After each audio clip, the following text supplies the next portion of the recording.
Capacity మాత్రం ఉంది. Right sir. ఒకవైపు ప్రతిపక్షాలు విమర్శలు చేస్తూ ఉన్నా, మరోవైపు మిత్రపక్షాలు అభ్యంతరాలు వ్యక్తం చేస్తూ ఉన్నా మోదీ కొన్ని నిర్ణయాలు తీసుకుంటూ ఉన్నారు సార్. ఆ నిర్ణయాలని వెనక్కి తీసుకుంటూ ఉన్న పరిస్థితి, అంటే యూటర్న్ కూడా తీసుకుంటూ ఉన్నారు. రీసెంట్గా వక్ఫ్ సవరణ బిల్ అవ్వచ్చు జేపీసీకి పంపించడం, అలాగే లాటరల్ ఎంట్రీ మీద కూడా యూటర్న్ తీసుకున్న పరిస్థితి. ఎందుకు మోదీ ఇలా చేస్తున్నారు అంటే ఈ రెండే కాదు, క్యాపిటల్ గెయిన్స్ ట్యాక్స్లో కూడా బడ్జెట్లో ప్రతిపాదించిన తర్వాత తీవ్ర ఒత్తిడి వచ్చాక దాన్ని కూడా రోల్ మార్పులు చేసి, అలాగే యూట్యూబర్లు, సోషల్ మీడియా బ్లాగర్లు, ఇన్స్టాగ్రామ్లు, ఇలా ప్రతి వెబ్లో రాసే వాళ్ళు, ఓటీటీ ప్లాట్ఫామ్స్, వీళ్ళందరినీ కూడా డిజిటల్ న్యూస్ బ్రాడ్కాస్టర్స్ అని, డిజిటల్ కంటెంట్ క్రియేటర్స్గా వీళ్ళను కూడా న్యూస్ అయితే న్యూస్ అండ్ కరెంట్ అఫైర్స్ అయితే వాళ్ళని డిజిటల్ న్యూస్ బ్రాడ్కాస్టర్స్ అని, లేదు ఇతర రకాల కంటెంట్ అయితే వాళ్ళను ఓటీటీ ప్లాట్ఫామ్స్ లాగా పరిగణలోకి తీసుకుని వాళ్ళను ప్రభుత్వ పర్యవేక్షణ పరిధిలోకి తీసుకొచ్చేటువంటి వివాదాస్పదమైన న్యూ బ్రాడ్కాస్ట్ లా కూడా ఇటీవల తీసుకొచ్చారు. దాని డ్రాఫ్ట్ కూడా కొద్దిమంది సెలెక్టెడ్ పీపుల్కి ఇచ్చారు. దానిపైన తీవ్ర విమర్శలు వచ్చాక ఇప్పుడు అది కూడా వెనక్కి తీసుకున్నారు. సో అందువల్ల ఇప్పుడు వరుస పెట్టి మీకు ఈ కొద్ది కాలంలోనే, అంటే జస్ట్ ఒక 3 month పీరియడ్లోనే వరుసగా 4 విషయాల్లో, నాకు గుర్తున్నంత వరకు 4 విషయాలు మీరు అన్నట్లు వక్ఫ్ అమెండ్మెంట్ యాక్ట్ను జాయింట్ పార్లమెంటరీ కమిటీకి రెఫర్ చేశారు, క్యాపిటల్ గెయిన్స్ ట్యాక్స్ బడ్జెట్ ప్రపోజల్స్లో మార్పులు చేశారు, బ్రాడ్కాస్ట్ లాను వెనక్కి తీసుకున్నారు, లాటరల్ ఎంట్రీని పైన విత్డ్రా చేసుకున్నారు. సో వితిన్ 3 month పీరియడ్ 4 నిర్ణయాలు వెనక్కి తీసుకున్నారు. ఇలా గతంలో వెనక్కి తీసుకోలేదా అంటే నాకు గుర్తు ప్రధానంగా వెనక్కి తీసుకున్న చాలా రేర్.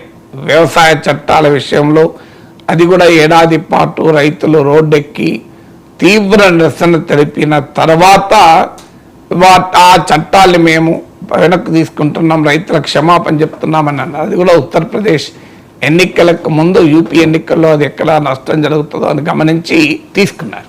అందువల్ల మోడీ స్టైల్ ఆఫ్ ఫంక్షనింగ్ అనేది వాళ్ళు the believe in that bulldozer functioning. So అందువల్ల తమ నిర్ణయాల్ని వెనక్కి తీసుకునే స్వభావం ఉన్న నాయకుడు కాదు. కానీ వరుస పెట్టి ఎందుకు తీసుకుంటున్నారంటే 2 కారణాలు. ఒకటి, మిత్రపక్షాల నుంచి వచ్చిన ఒత్తిడి. ఇప్పుడు వక్ఫ్ అమెండ్మెంట్ యాక్ట్ పైన, అలాగే ఈ క్యాపిటల్ గెయిన్స్ ట్యాక్స్ ప్రపోజల్, మరీ ముఖ్యంగా లాటరల్ ఎంట్రీ పైన కీలకమైన మిత్రపక్షాలైన జేడీయూ అలాగే లోక్ జనశక్తి పార్టీ తమ తీవ్ర అభ్యంతరాలు తెలిపాయి. సో ఆడ బీహార్లో ఎన్నికలు ఉన్నాయి, ప్రత్యర్థులు ఆర్జేడీ వీళ్ళపైనే టార్గెట్ మొదలుపెట్టింది. మీరేం నితీష్ కుమార్ ఏమంటాడు, చిరాగ్ పాస్వాన్ ఏమంటాడు, జతిన్ రామ్ మాంజీ ఏమంటాడు అని తేజస్వి యాదవ్ రిజర్వేషన్ల ఆయుధం ఉపయోగించుకొని బీజేపీ మిత్రపక్షాలను లక్ష్యంగా చేసుకొని అటాక్ చేశారు. దాంతో బీజేపీ మిత్రపక్షాలే వ్యతిరేకించడం అనేది ఒక కారణం. దాంతోపాటు ప్రతిపక్షాలకు కూడా పెరిగిన బలంతో, గతంలో లేని ఐక్యతతో మోడీ ప్రభుత్వాన్ని ఇరుకున పెట్టే పరిస్థితి ఉంది. లోక్సభ ఎన్నికల్లో అపోజిషన్ రాజ్యాంగము, రిజర్వేషన్ల అంశం ఆధారంగా చేసుకొని విజయాలు కూడా సాధించాయి. మీకు ఉత్తరప్రదేశ్, రాజస్థాన్, హర్యానా, మహారాష్ట్ర ఈ ప్రాంతాల్లో విజయం సాధించాయి కూడా. సో అందువల్ల ఇది అపోజిషన్కు ఆయుధమయ్యే ప్రమాదం ఉంటుంది. త్వరలో ఎన్నికలు ఉన్నాయి, హర్యానాలో ఎన్నికలు ఉన్నాయి, ఆ తర్వాత మహారాష్ట్ర, జార్ఖండ్లో ఎన్నికలు ఉన్నాయి. 2024 లోక్సభ ఎన్నికల సమయంలోనే రాజ్యాంగము, రిజర్వేషన్లు ఆయుధాలుగా మారి తమకు తగిలిన అనుభవం ఉంది కనుక ఇదొక ఎక్కడ పొలిటికల్గా నష్టం జరుగుతుందో అని వెనక్కి తీసుకున్నారు.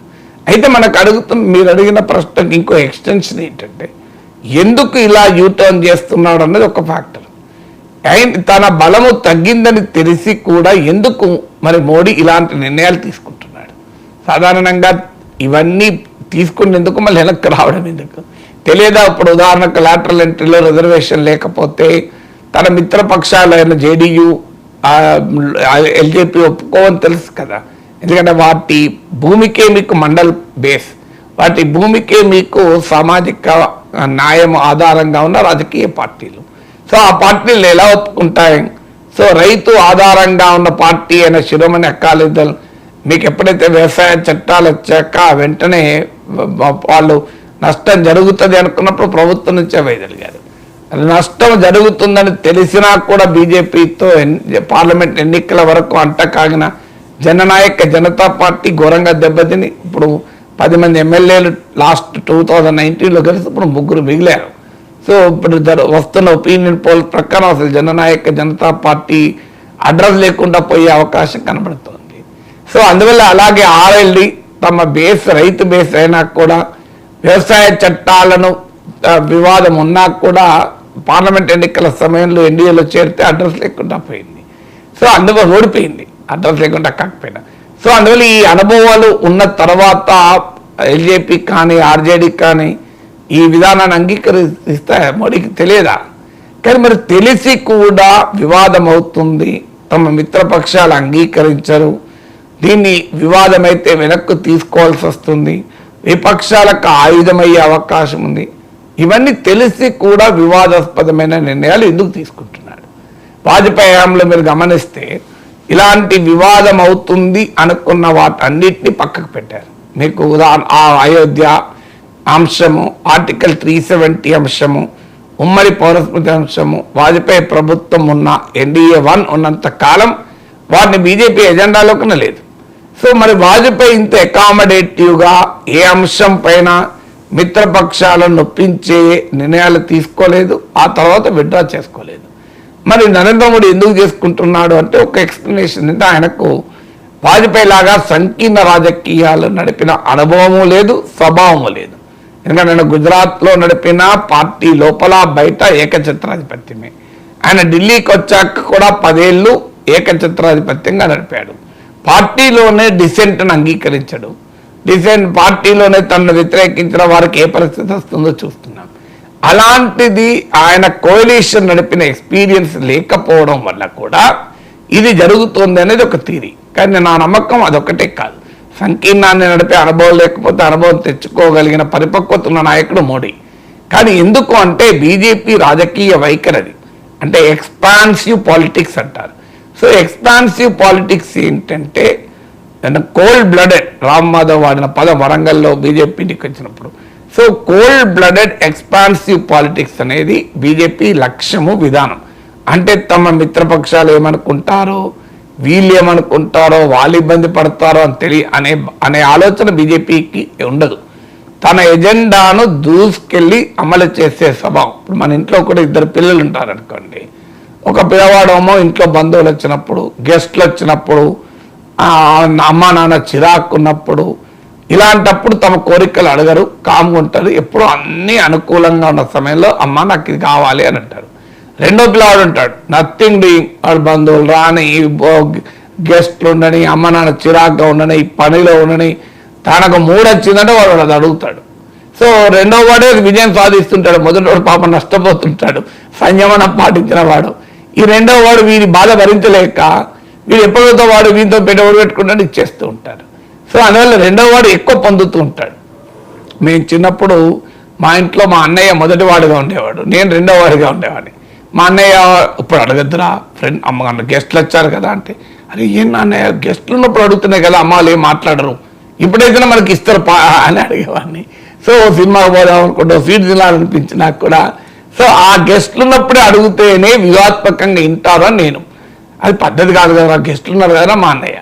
సో ఈ 2 రకాల స్ట్రాటజీలు ఏమయ్యేదంటే పాపం మా అన్నయ్య నష్టపోయేది, నేను నా డిమాండ్లు సాధించుకునేవాడిని.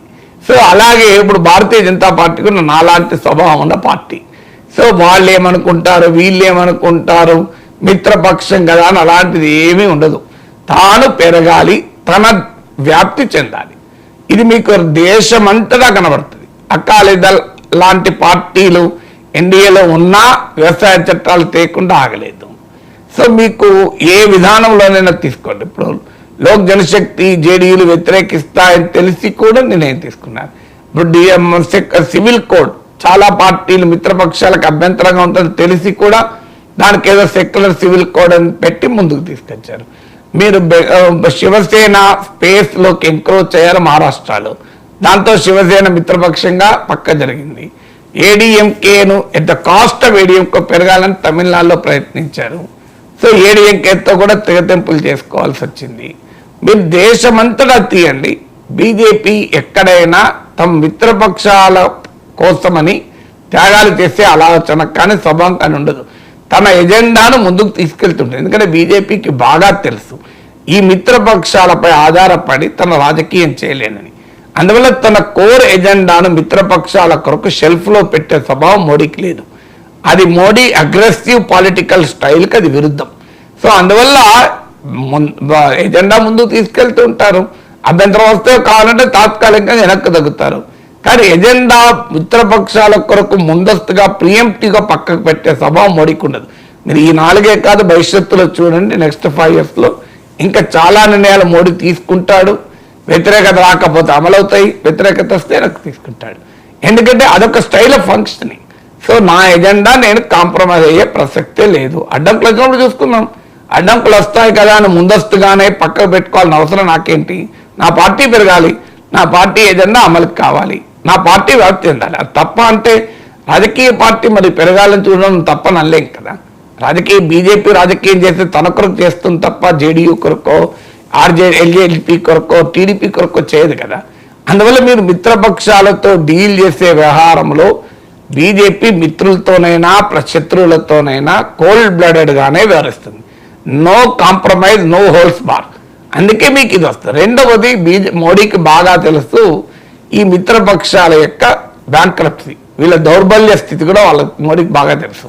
వీళ్ళు ఏమి ఇట్లా వ్యతిరేకిస్తారు, కానీ వీళ్ళు ఏమి ఎన్డీఏ నుంచి వెళ్ళిపోయే సీన్ లేదు. వీళ్ళు కాంప్రమైజ్ అవుతారు, ఇవాళ వ్యతిరేకిస్తారు, రేపు మళ్ళీ కలుస్తారు. ప్రత్యేక హోదా పైన పెద్ద ధర్మ పోరాటాలు చేసి తెలుగుదేశం మళ్ళీ బీజేపీతో కలవలేదా? సో ఇది చూసిన తర్వాత మోడీకి ఏమనిపిస్తుంది? వీళ్ళు ఇలాగే మాట్లాడుతాను, మళ్ళీ కలుతారు. నితీష్ కుమార్ ప్రత్యేక హోదాను ఇంత అల్లరి చేసి ప్రత్యేక హోదా ఇవ్వకపోయినా మళ్ళీ బీజేపీతో కలవలేదా? ఎవరు కలవలేదు చెప్పండి? వ్యవసాయ చట్టాల మీద అంత గోల చేసి బయటికి వెళ్ళి ఆ శిరమైన అక్కాలు ఇప్పుడు మళ్ళీ వస్తానని చూడడం లేదా? సో అందువల్ల భారతదేశంలో ఉన్న ప్రాంతీయ పార్టీల స్వభావం మోడీకి బాగా తెలుసు. వీళ్ళు ఏదో మాట్లాడతారు తప్ప వీళ్ళకేం సైద్ధాంతిక నిబద్ధత ఉన్న వాళ్ళు గారు. తమ రాజకీయ అవసరాల కొరకు మళ్ళీ కలుస్తారు. అందుకొరకు మన ఎజెండాను ఎందుకు కాంప్రమైజ్ చేసుకోవాలని. మూడవది మిత్రపక్షాలకు ఇప్పుడు చేయగలిగింది కూడా ఏమీ లేదని కూడా మోడీకి తెలుసు. ఇప్పుడు ఏం చేస్తారు? టీడీపీ విత్డ్రా చేసుకుంటారు, జేడీయూ విత్డ్రా చేసుకుంటారు. వెళ్ళి ఇండియా కూటమిలో కలవగలరా? ఇండియా కూటమిలో కలిసి ప్రత్యామ్నాయ ప్రభుత్వం ఏర్పాటు అవుతుందా? అది స్థిరంగా ఉంటుందా? దాన్ని ప్రజలు ఆశీర్వదిస్తారని నమ్మకం ఉందా? ఇవేమీ లేనప్పుడు వాళ్ళు ఎందుకు వెళ్తారు? మిత్రపక్షాలు గొలుగుతారు, అలుగుతారు, ఏదో అది ఇది అంటారు, ఒప్పించుకుంటారు. కొన్నిట్లో ఒప్పుకుంటారు, కొన్నిట్లో ఒప్పుకోరు. అందువల్ల ఈ మిత్రపక్షాలకున్న ఎలక్టోరల్ బలహీనత కూడా మోడీకి తెలుసు. అందువల్ల ఈ 3 కారణాల రీత్యా, అంటే తమ అగ్రెసివ్ ఎక్స్పాన్సివ్ పాలిటిక్స్, మిత్రపక్షాలకున్న పొలిటికల్ ఐడియాలజికల్ బ్యాంక్రప్సీ, సైద్ధాంతిక దౌర్బల్యం, మిత్రపక్షాలకున్న ఎలక్టోరల్ అరిథమెటిక్, ఎన్నికల అంకగణితం, ఈ 3 కారణాల రీత్యా మోడీ వివాదాస్పదమైన అంశాలైనప్పటికీ వాటిని అవసరమైతే కాస్తంత మార్పులు చేర్పులతోనైనా, ఇప్పుడు ఉమ్మడి పౌరస్మృతిని ఫస్ట్ టైం చరిత్రలో సెక్యులర్ సివిల్ కోడ్ అన్న పదం వాడాడు. సో అలా ముందుకు తీసుకెళ్తారు తప్ప దాన్ని ఏదో వాళ్ళు వ్యతిరేకిస్తారని చెప్పి వాజ్పేయి కాలంలో లాగా ఎజెండాను సస్పెండ్ చేసుకునే పరిస్థితి మోడీ హయాంలో ఉండదు. అందువల్ల Modi knows his own style of politics. 2024 అంటే రీసెంట్గా జరిగిన ఎన్నికలకు ముందు